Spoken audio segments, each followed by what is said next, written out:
Hey everybody, welcome to the Founder Hour podcast. I'm your co-host Pat. On today's episode, we sit down with Jaime Schmidt. She's the founder of Schmidt's Naturals, the natural personal care brand that she scaled from kitchen to acquisition by Unilever in 2017. In the process, Jaime led a movement of modern brands bringing naturals to the mainstream. Today, the brand is sold in over 30 countries and 30,000 retailers, and Jaime continues to support their global expansion. Aside from Schmidt's, Jaime also runs Color, an investment firm that invests directly in emerging founders, primarily women and people of color. In April of this year, she released her new book, Supermaker, Crafting Business on Your Own Terms, which follows the growth of the brand and serves as a blueprint for those hoping to scale into a financially successful business. We had a blast getting to know Jaime and sharing her founder story from growing up in a small town in Michigan to pioneering a global movement of natural products. Here we go. I grew up in a small German tourist town in Michigan called Frankenmuth. You've either heard of it or you haven't, but those that have heard of it know that we're famous for our Christmas store, world's largest Christmas store, and then also these famous Bavarian-style chicken dinners. So it's a really, really crazy town, very small. Everybody knew each other, and so it was hard to get away with things. It was a great place to grow up. I had everything I needed. My parents still live there, so I get back occasionally. But then I was excited to venture out and go to a Big Ten university. So I went to Michigan State. Kind of chose that college because my brother had gone there and really didn't have much of an idea of what I wanted to do with my life, but knew that a degree made sense, especially because my parents were willing to pay for it. And so got my degree. This was back in 2000 when I graduated. And then it was time to leave Michigan and try something new. So I moved on to Chicago and I lived there for 5 years. But you asked what I was like as a kid and what I was into. I loved the woods. I was definitely outdoors constantly. I had a bit of an entrepreneurial spirit. I have some stories about lemonade stands and working my own tables at our family garage sales. So there was always, something I was doing where I was kind of, hustling to make a buck.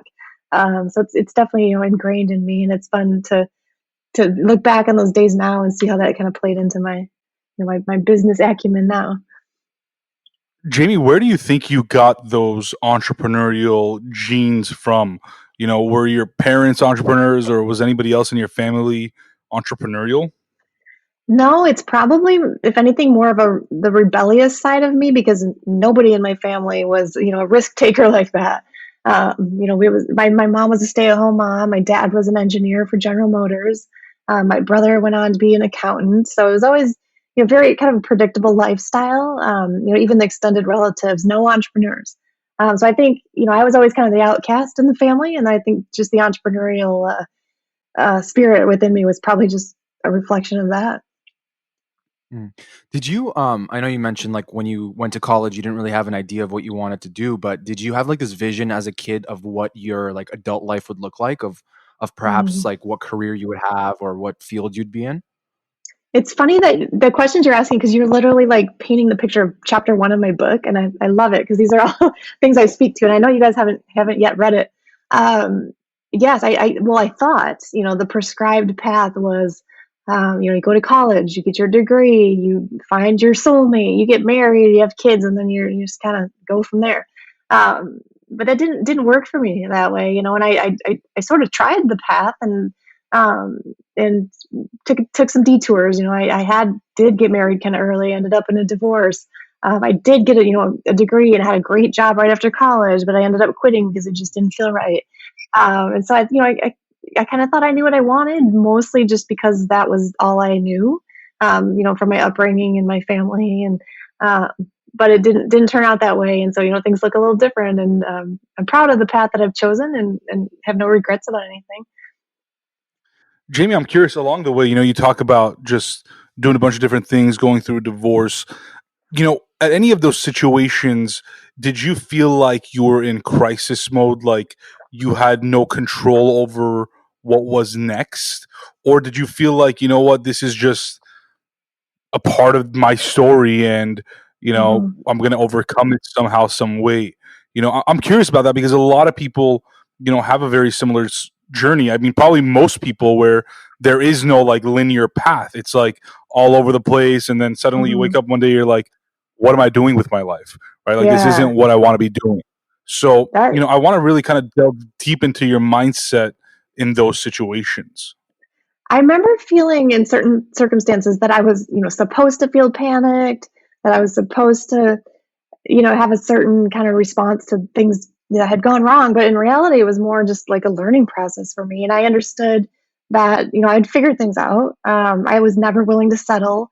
It took me years, and I had 22 jobs on my employment record, before I Jeez. started my business. And so I just was one of the people that just refused to settle. I didn't start my business till I was 31 years old.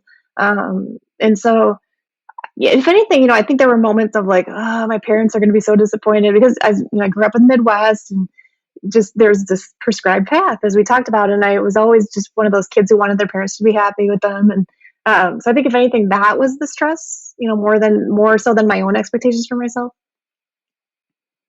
Talk to us about, after college, what did you end up doing, and what were you working on, and some of those early jobs that you had, and Mhm. some of the takeaways, those things.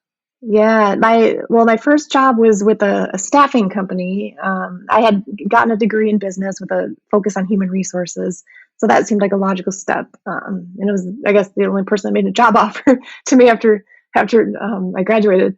So that was interesting, recruiting people to work for other jobs. It didn't last long though. It just wasn't working. Interviewing people to put them into fun jobs. I was like, where's my fun job? And so I didn't take long before I decided I needed to remove myself from that environment and try something new. In Chicago, though, I did land a pretty cushy job with the MacArthur Foundation. A lot of people know them. They're one of the most prestigious foundations in the country. And I got a job working in human resources, really great salary. I had benefits. I really could have been set for life. But it just, I hit that wall where I knew it wasn't long term, plan for me.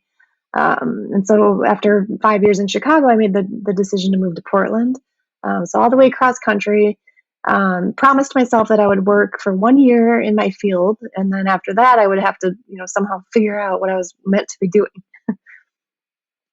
Jamie, one thing that I always think about is, and especially more nowadays, is because I just hear during this pandemic about people being unhappy or just trying to realize what they're truly passionate about, and they're trying to essentially find their purpose, right?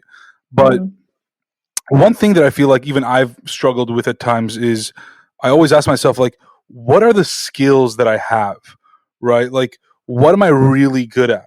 And I feel like mhm, as a generalist, and a lot of entrepreneurs are generalists, we don't always have like a real skill set, right? We have like a bunch of different things, and we've tasted a bunch of different foods and different cuisines, but mhm. we're not necessarily like great at like one thing, right? Jack of all trades, master of none type situation. Did you ever struggle with that? And or did you have a skill that or skills that you really thought would one day pay off? Mm. It took me a long time to figure out what my skills were and really where my passions lie. um, and it really had to get my hands dirty and try several different jobs and career paths and side hobbies. When I did understand that the career path I had chosen wasn't right for me, I thought, well, maybe I can find satisfaction or happiness or fulfillment in a side hobby or maybe a little side project. Um, and that took some time though. I really, for a while, didn't think I was really good at anything. I had tried sewing. I thought it might be fun for me, but I really didn't like it at all. Tried interior design. Did a lot of kind of home brewing of kombuchas and hot sauces and things like that. But I just didn't really feel the excitement until I started formulating natural products. And that was the first time that I thought, what, this is something I really like. It's useful for me on a personal level. And then I also recognized there was real business opportunity in what I was doing. How are you able to just keep going though? I mean, like, and that's the one thing that I always try to think about is, yeah, I've had those moments where I'm like, I don't know what skills I have, and I like a bunch of different things, and I want to try out all this stuff and learn and go delve deep into it. Me and Pat have probably gone deep on, dozens of business ideas and like become Mm-hmm. experts at them. But then, you just hit this wall and you're like, is this really what I want to be doing for 40 years, right? Yeah. What kept you going? Like, what gave you the motivation to say, it's okay, hot sauces aren't my thing right now, kombucha is not my thing, I'm not a good sewer, like, let me just keep trying random things, right? Like, Mhm. what kept that fire inside you? Yeah, I just had an unwillingness to settle. I knew that I had one life to live and that I wanted to spend it doing something that brought fulfillment. But it took time, and what really kicked it into gear, I think, is when I got pregnant, and it was unexpected, and I, was at this point in my career where I had to figure it out because I was about to become a mom, and I knew that once I was a mom, my attention and love would be elsewhere, and so I thought, well, if it's going to happen, it has to happen soon, and so that's when I was really scrambling to really try to figure it out, and I had actually taken a class on how to make personal care products. It was a DIY shampoo class, and that's when I was actually 8 months pregnant when I took it too. And that night at the class, I understood that it was something I really enjoyed, and I wanted to pursue more. And so throughout the final days of my pregnancy and in the earliest days after my son was born, I was really relentless in exploring this hobby. And even a few months after my son was born, I was out at the farmers markets selling my products, and he was there with me in the playpen, and the rest is history. One of the biggest things that folks who are entrepreneurs or perhaps want to start a business face is that is this lack of like capital and money to sustain themselves, especially early on. And so I'm just curious, like you mentioned, you had a decent paying job before. Was that how you were able to save some money to take this leap to Mhm. leave your job and essentially start a business from scratch, which perhaps wasn't going to really pay you out for a long time? Like, is that kind of the way it went for you, or Right. I had a little bit of savings. I used most of that though to move out to Portland. And so when I started Schmitz, I had a very humble household income. So I was, married at the time. My husband Chris and I had met at a social work job. So we were both on, living on social worker salaries. So our household income was like $35,000. And so when I started the business, he kept that job. I committed myself mostly to building my brand. But I did take on a couple little side hustles, um, just to help really provide the seed money to make the business grow. But I was committed to only taking jobs that were really related to my work with building Schmidt's Naturals. So maybe that meant, like a private label lotion, or working with, a local spa to build products, to fit, for their customer base. And so I wanted to make sure that the jobs that I did take on the side were somehow related to my overall mission with my brand. And that was really crucial for me in those earliest years. And then when I knew the business could sustain itself, that's when I decided it was okay to let go of those side jobs. you mentioned being in your early 30s, and this is like the time when a lot of folks, perhaps your peers or friends, are like moving along in their careers and perhaps making a lot of good money or just like growing within their companies.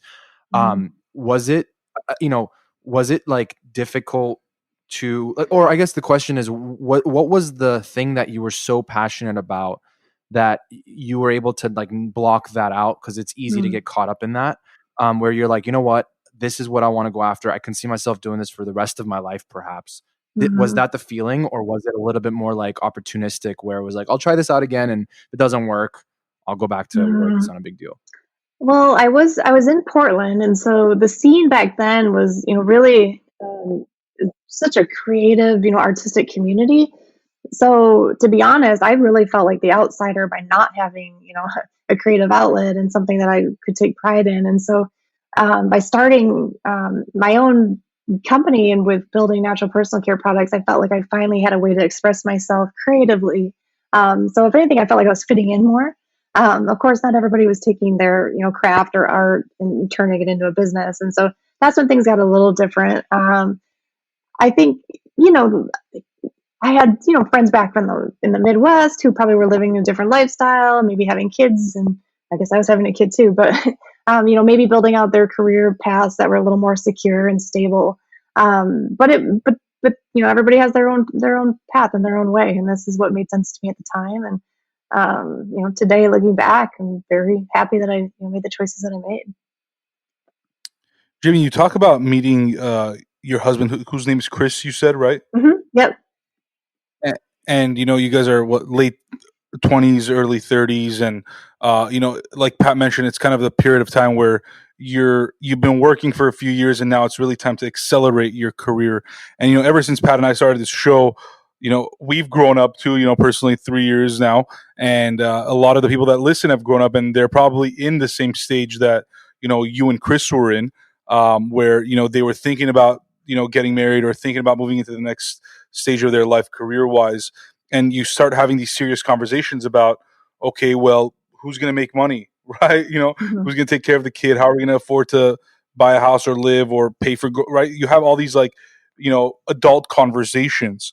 And you talk about being on a social worker's salary. I mean, like, realistically speaking, like, what were you out of your mind for like trying to build a brand and build a business when you guys were making a combined 30,000? Like, I mean, you guys lived in Portland, like this is like what, 10 years ago, so it's still not a cheap city, right? Like, we're in LA, it's definitely not cheap.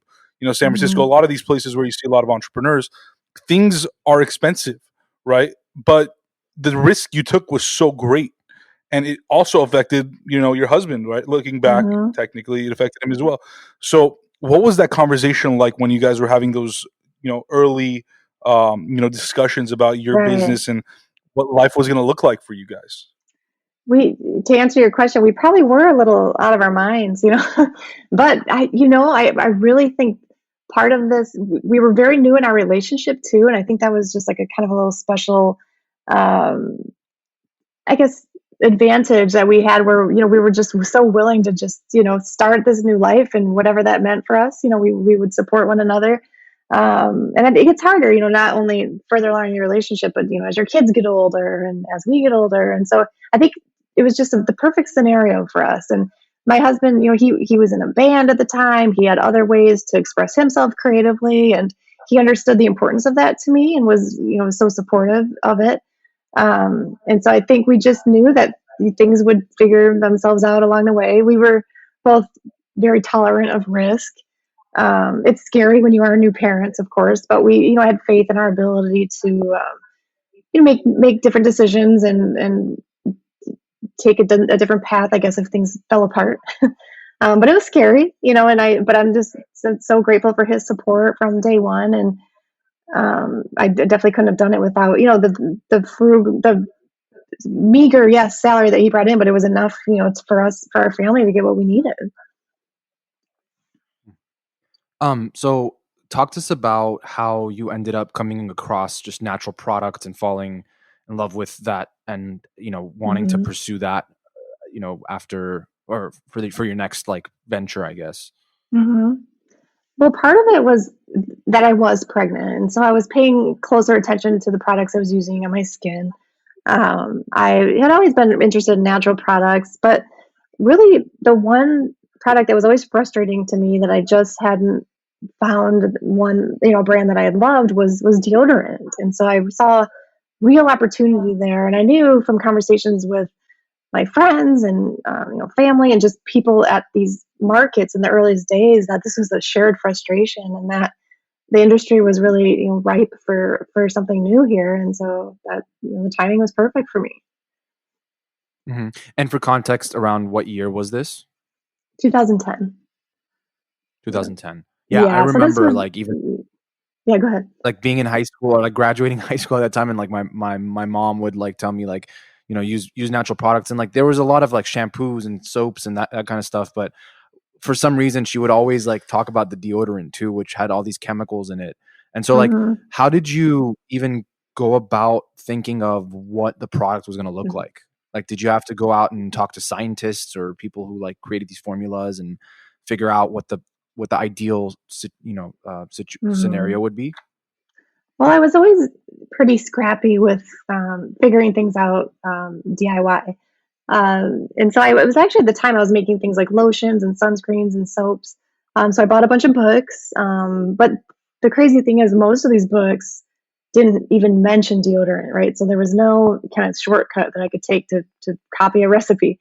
But I was pretty good at Googling, really knew that the way to go about it was to find the ingredients that were going to do what I wanted the deodorant to do, right? So that means keeping you dry and stopping you from stinking. And then also, the texture becomes something of importance. So what can I put in the product that's going to give it a nice consistency, but also staying natural? It wasn't easy though, because most, deodorants on the market have um, kind of, potentially sketchy ingredients, like propylene glycol, for example, is the ingredient that makes the deodorant have a really slick consistency that we're all so accustomed to. But I refuse to use that in my formula because it's not natural. And so I had to, really dig deep to find the right ingredients that would work. And it was also important for me to make sure that every ingredient that was in the product served a purpose. I didn't want to have filler ingredients like water or things that would cheapen the formula. And so that added another layer of, pressure to the formulating process. Jamie, when you started this deodorant company, were there no other natural deodorants out there? There were a couple of brands. Tom's of Maine was most popular at the time. There were a couple other heritage brands, but they had a reputation for not working. I mean, even when I would be out at the markets, in these earliest days, people would see natural deodorant and they'd say, "Oh, natural deodorant doesn't work."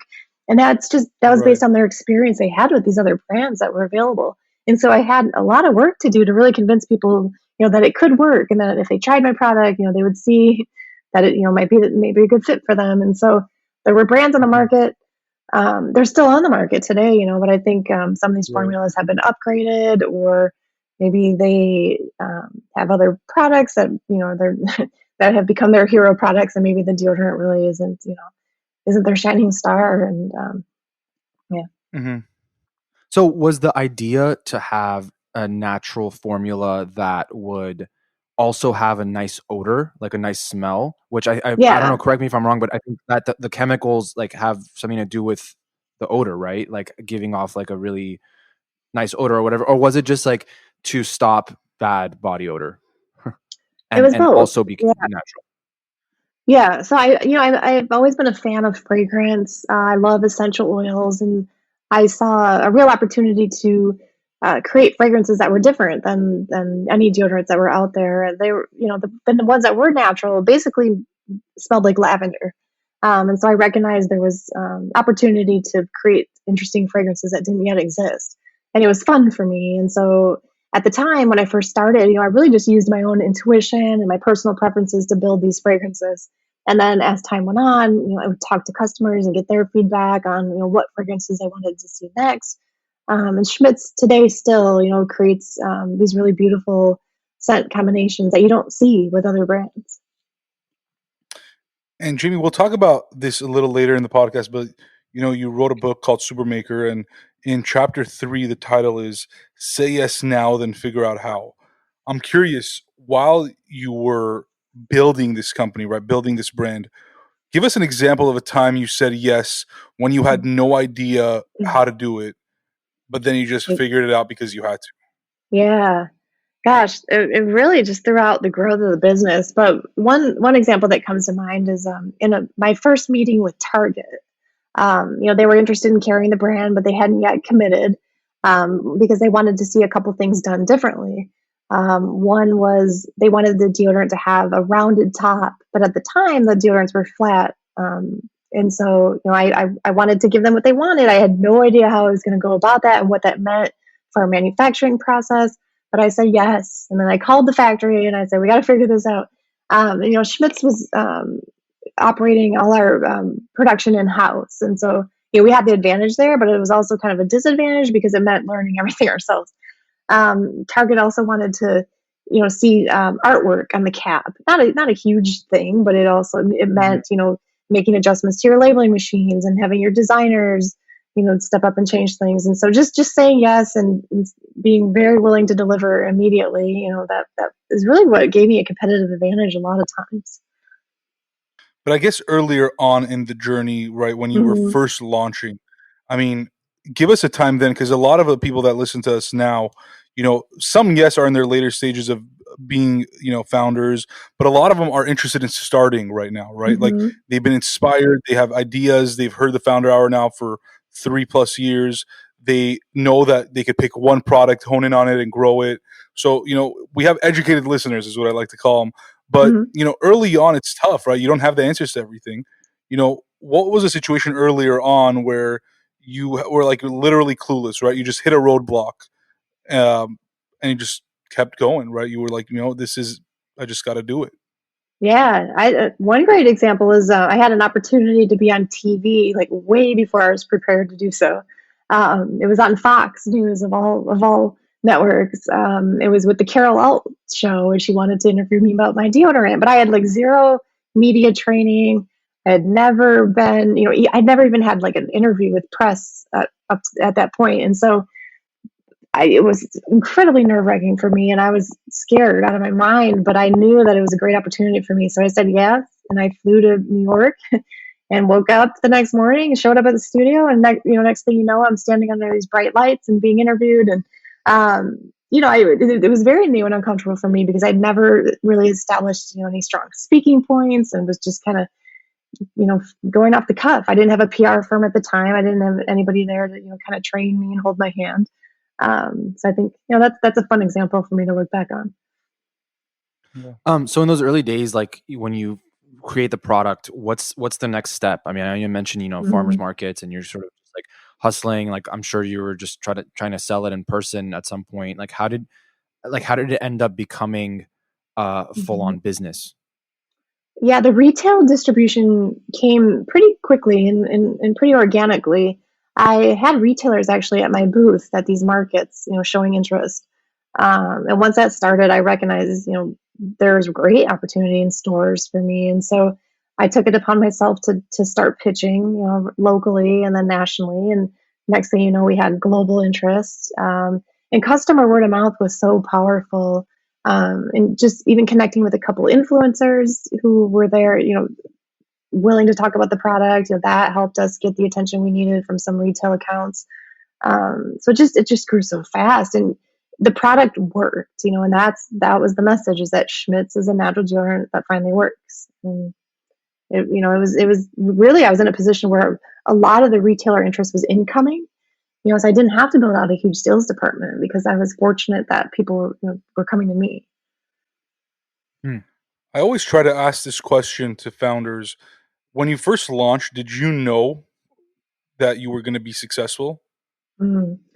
No, I believed in my product, and I knew that there was real potential in it to change lives, and to be a top selling deodorant. But I knew it would just take so much work to get there.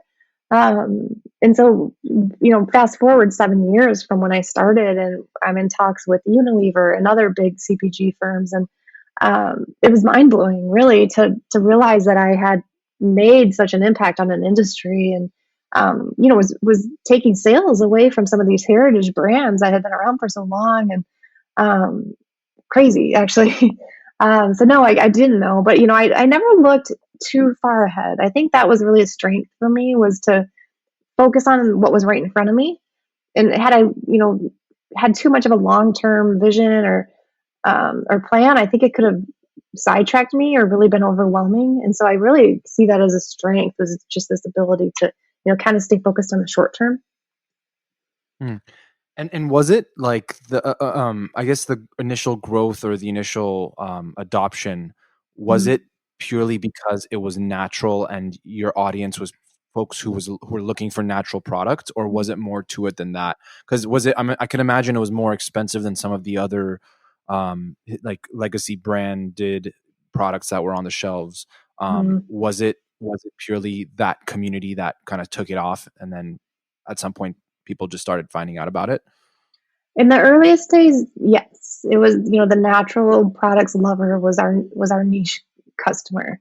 But then from there, we recognized the real opportunity in competing with not just other natural brands, but with these conventional deodorants that weren't natural. So a few years into the business, that's really where we saw the biggest opportunity, is on the shelves next to brands like Secret and Dove and Axe.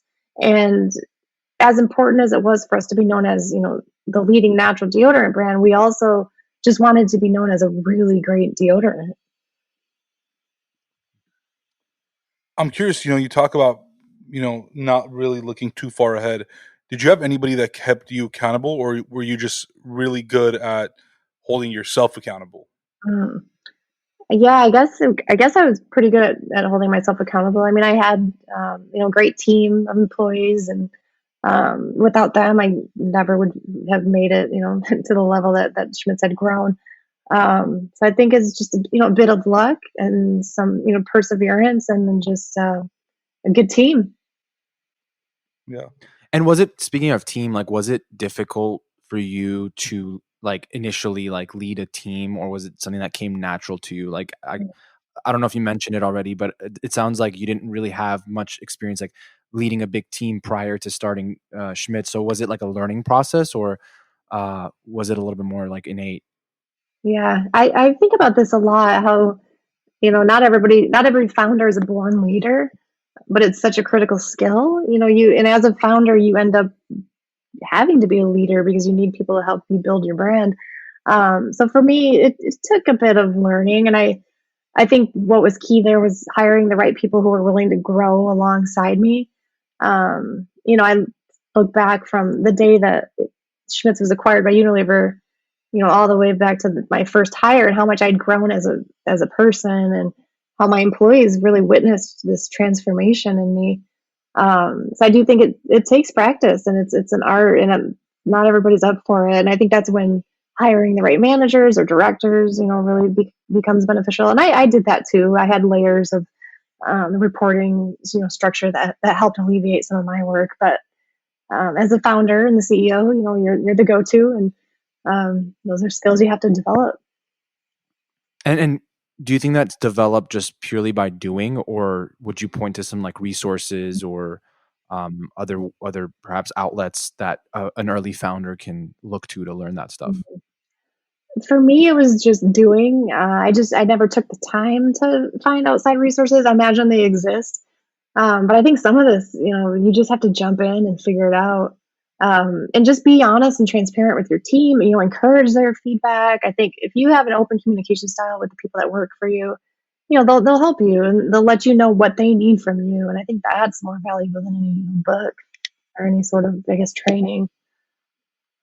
Jamie, what were you like as a leader? I mean, like, let's say I work for you, right? I'm your, I don't know, director of marketing, and Mhm. I completely just messed up a campaign that we've been working on for 2 months. I come to you, just like, just obviously very upset and sad. And I say, Jamie, I messed up. Like, I'm Mhm. going to take credit for my team and what we did wrong. You know, it lost the company, couple, few, I don't know, $10,000, whatever the case may be. How do you respond to that? Well, my director of marketing was my husband. So This is a bad yeah, example because a you would bit of an definitely yelled at advantage. him. Yeah, right. Yeah, I don't know if that's an advantage for him or a disadvantage, but I my leadership style. I think like just the idea that if you're coming to me and being honest and open that you screwed up, that in itself just carries so much respect. I'm not the type to get mad and yell at someone. I just don't have that in me. Even in my other parts of my life, I'm not a yeller. But I'll let you know if I'm, Yeah, annoyed. you don't seem like a yeller. I'm not much of a yeller. I've tried with my son, but it doesn't always work. Um, but I'll, I still am human, and I get irritated, and I have expectations of people, and I'll let you know if you're under delivering. But one thing I've realized that's most important in leadership is to have you can't have oversight without, or excuse me, you can't have expectations without oversight. And I learned that. I actually was tweeting about that today. Um, I think it's really easy to get things off our plate and to say, you go figure this out. This is on you, because I have so much to do, right, as the head of the company.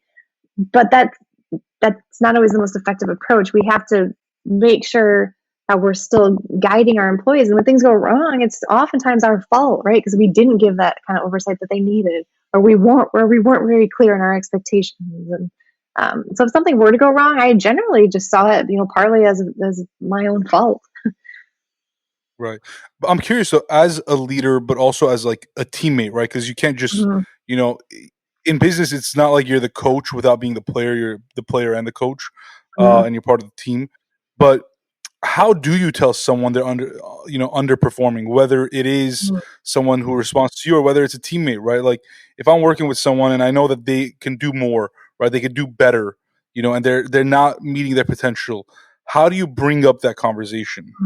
Yeah, that's And what does hard. that consist Yeah, I think it's, just a very open conversation about, what the goal is and maybe where we're falling short. And I think most importantly is offering up, how can I help you, achieve this goal?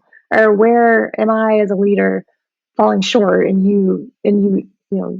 meeting this goal or the expectation of mine? And, so putting it on me a bit, but also, sometimes that means having very clear measurable goals, for the employee. And maybe that means regular check-ins to make sure that they're staying on task. And every employee is so different.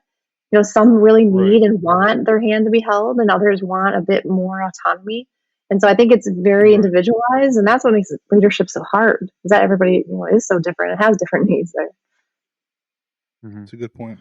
You mentioned after 7 years, Unilever comes along and acquires Schmidt's Naturals. How did that whole thing come about? Were you looking for an acquirer, or did they just sort of, see that you were making some noise and hit you up and said, "Hey, we want to acquire you"? Like, how did that whole thing come together? Yeah. Well, 2017 was definitely a very hot year for us. That was the year, excuse me, that we launched Mass. So we were in Target, Costco, and Walmart all within months of each other. So with that meant being very tight for cash. All our money was tied up in inventory on the shelves. So we understood that it was probably time to start looking for money. I hadn't raised from a VC yet. And so we did start having those conversations, but that also meant, getting attention of a broker who was having conversations with giants like Unilever and the others. And once we, had that initial interest, then other CPGs got very interested too. They wanted a piece of it, and they wanted to throw their offer into the ring. And so it came quickly. It came sort of out of nowhere. Once the broker had understood the potential in us, they started having conversations. But when I started this business, I never had a plan for selling. It wasn't in my thinking. Of course, as the business started to grow, I knew there was some opportunity there, but I still was just so focused on building and what was right in front of me that I hadn't given it much thought. But once we started entertaining those conversations, I really understood the potential in it, not just professionally, but personally. And I was excited. And then, the diligence process started, and that's when things got heavy and heated. And we were in negotiations with a couple different players.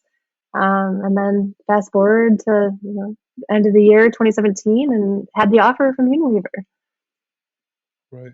And there's a lot that happened between your launch and then, the acquisition and, selling the Mhm. company that you obviously discuss in your book, and it's too long of a story to go through it today. So I encourage people to really pick up this book and read it, especially if they want to be, entrepreneurs and start something, right? And even if you don't, that's fine. But I think it's important for people to understand how challenging it is to not only start the business, but then to launch it and then to grow it, and then the challenges that come with that, right? Like, yes, you Mhm. had a 7 year, run, and then you had a successful exit, but that's not the story for what 99.9% of businesses, right? Right. A lot of them probably have to go 20, 30, 40 years before there's even a discussion. And usually there's not. They just end up passing it to their kids, or they shut down the business, or whatever the case may be. But in those 7 years, and I know, when you talk about scaling and about expanding and having an open mind, etc., what was something that stood out to you in those 7 years that every entrepreneur should know before starting a business or before even launching a product? We won't even call it a business, but before Yeah. launching a product, what's a one thing that every entrepreneur should know? Mm. I think you just have to really want it and believe in your product. Um, I, you know, I think about like this concept of just being all in. And I think to be an entrepreneur, you have to. Um, but that's hard if you don't fully, I guess, believe in or trust in the potential of your product. And so for me, it was just a very kind of natural progression because I loved what I was doing so much. I could see that, I was changing lives. I was hearing testimonials from customers. And so just that, motivation was enough to keep me going. There's so much that went wrong in building the business, as you said, in those 7 years, and in the depths of my book, you'll read that. But you just have to keep powering through. And I think what was really useful for me was just to keep reminding myself why I started, and going back to that point of like, why am I doing this? Because it's so easy to get overwhelmed and just throw in the towel. Right. To both of your points, though, Mhm. like often there are entrepreneurs who start businesses that perhaps after like again 10 years, like they're still sort of in the grind, like they haven't really reached that level where Mhm. they could sell the business or move on from it. I mean, they could move on from it by shutting it down, but I guess the question is like, is there a time or a sign? I'm sure there's many signs, but is there a time when an entrepreneur should essentially walk away and do something else because it's not working out? Like it's something that I think, I like to your point about being all in. I think it's common for entrepreneurs to have that all in mindset of, I'm Mhm. committed to this. I'm just gonna go down with the ship. But is there also like a time when it's right to quit and maybe not quit but change paths and do something different? I think there's really two components to it. I mean, one is how you feel. If you just simply don't like what you're doing, then it's time to question, whether you want to keep going. And then secondly is just the financial piece of it, right? I mean, we need money to live. We need money for the business to continue going. We have to pay our employees. So if that part of it's not working out, I mean, that's when it's time to start questioning things. And, of course, there's ways to save your business financially if you need it. Maybe it's getting funding or getting a loan. But if you've tried those paths and that's just not, working for you, then I guess that's time when, to reconsider. Like you said, it doesn't always mean quitting, but maybe it's just a shift. Maybe it means just kind of rephrasing the way you think about your business, or maybe it's even just a kind of a shift in the products that you're offering. It doesn't always mean completely giving up and starting from scratch. So there might be some things you can salvage. Mm-hmm. Jimmy, you talk about and you mentioned the phrase changing lives several times throughout this Mhm. podcast. And I know you mentioned that previously in other things and appearances that you've done. You know, I guess there's a two-part question. When you first started Schmitz, um, did you was there an impact piece? Like, was there a goal, or did you have a vision to have some sort of impact beyond just selling deodorant? And Mhm. at the end of it all, right, 6, 7 years into it, what was the impact that you were making, both as an entrepreneur, business owner, as a company, as a product? Talk to me a little bit about that. Mhm. When the business started, I mean, I'll admit it was more of a self-centered, inspiration, right? I was doing it because I liked it, I enjoyed it, and I saw business potential. But once I started talking to customers and just really hearing their testimonials, it was just a really cool feeling to know that I was actually having an impact on lives. And so, something switched inside me where I thought, this is beyond you. This is big. This is, something that people need and they want. And so you have to give it to them.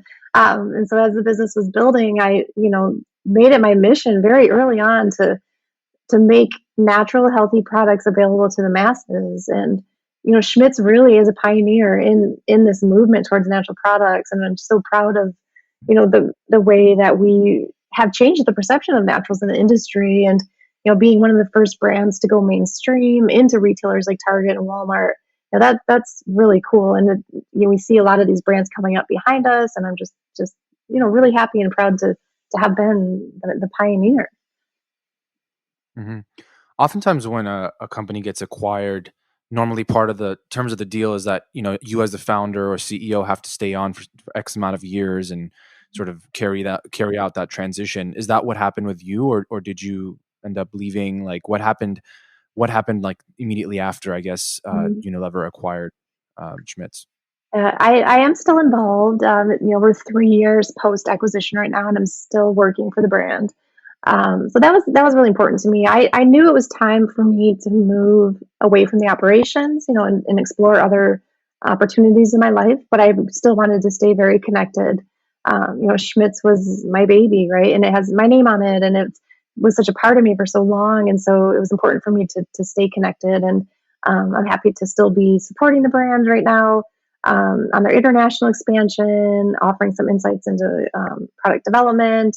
And so, we renew the contract, every year. And so it's something that I want to continue with. And I think Schmitz agrees that it's a mutually beneficial arrangement. And what did you want to do beyond that? You talked about doing kind of your own thing. I know you have your own investment fund. You have obviously, you wrote this book. Mm-hmm. Is that something that you set out to do, or is it just something that kind of came once you had a little bit of? I assume you had a little bit of time off. Hopefully, if not, I Yeah, think you deserve it. thanks. But when did all this inspiration, or when did the motivation to do something beyond Schmitz come about? I didn't know exactly what I wanted to do, but I understood that I was well equipped to have an impact on other entrepreneurs. And then, it didn't take long before I kind of got antsy and wanted to do more after the acquisition. And so the book became a clear path for me. I knew that I could reach a lot of people that way, and to really, tell my story. And through the story, I was hopeful that I could inspire other makers and entrepreneurs to pursue their goals and their dreams. And it my goal in that too was just to really offer business advice in a way that was tangible and practical. A lot of business books are written in a way where the book will tell you need to do X, Y, Z, but it doesn't explain or really illustrate why or how.